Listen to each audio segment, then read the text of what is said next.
Muster station. A muster station is a designed location on a ship where crew and passenger must gather in case of emergency.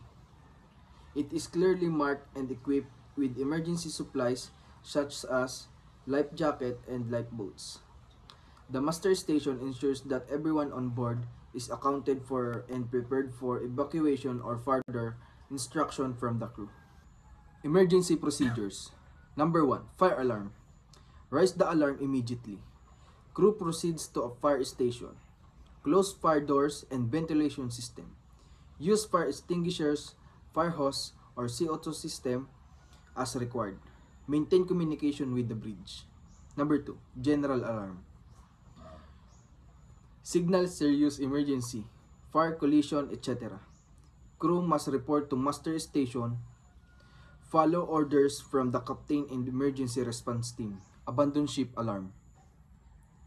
Captain gives the command to abandon ship.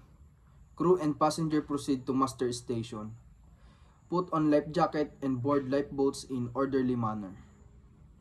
Evacuation is carried out under strict provision. Man overboard signal.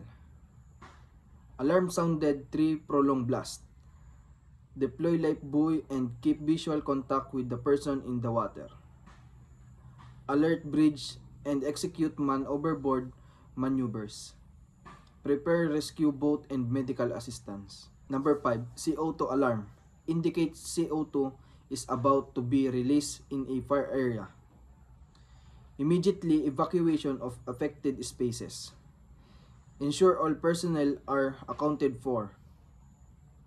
CO2 system is activate only when spaces are confirmed empty. Engineers call. Used to summon engineers for urgent technical issues. Engineers report to the engine room or designated location. Number 7. Cargo hold flooding. Alarm activates when water ingress is detected.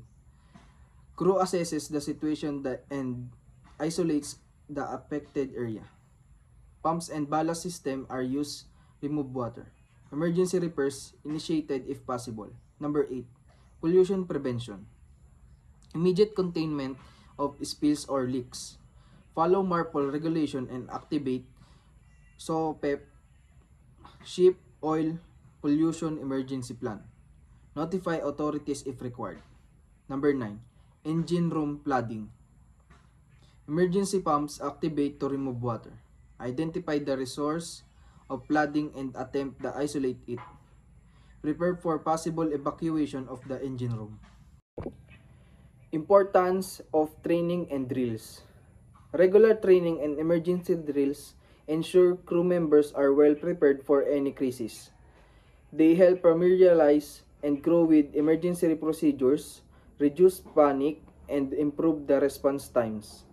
Drills also allow the identification of weakness in safety protocols, ensuring continuous improvement and compliance with international maritime safety regulations.